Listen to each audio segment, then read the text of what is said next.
কি অবস্থা ভাইয়েরা? আজকে খেলা দেখছেন নি? শ্রীলঙ্কারও ভরে দিছে, দেখছেন নি আপনারা? হ্যাঁ,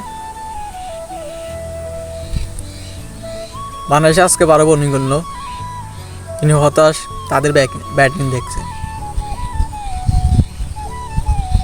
বিশেষ করে সুমো ভাই আরেকটা গোল্ডেন ডাট মারলো। আর কতবার তাকে সুযোগ দেওয়া হবে? শান্ত ভাই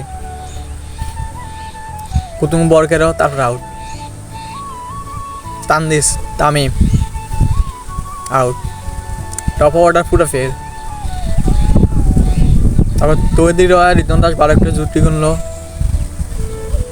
তৈদি রয় 20 বলে 40 রান করলো, কিন্তু তারপর সে আউট গেল। 12 একটা ইনিংস করে সে আউট গেল, কিন্তু সাকিব ভাই নামছে।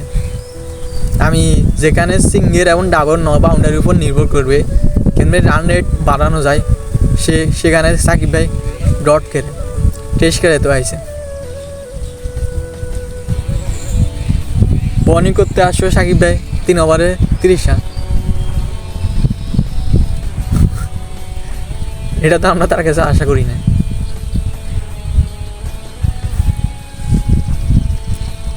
সুমো ভাই আর কত কার এইভাবে বাংলাদেশে ডুবাবেন? শান্ত ভাই আপনি ক্যাপ্টেন, আপনার দায়িত্ব ছিল দড়ি খেলার জন্য। যেভাবে রিতন দাস খেলেছে সেভাবে আপনি খেলার উচিত ছিল, কিন্তু আপনি ফালতু একটা শটকে আউট গেছেন।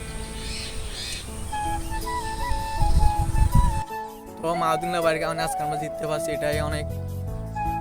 মাহমুদুল্লাহ বাড়ি না ওদের কাজ কী হতো এটাই ভাবছি। মানে রাশ পর্যন্ত মানে কই যে ফানি নেই, কী হতে পারে? মানে মাথায় মানে ডিপ্রেশনে ঢুকিয়েছে কী রে।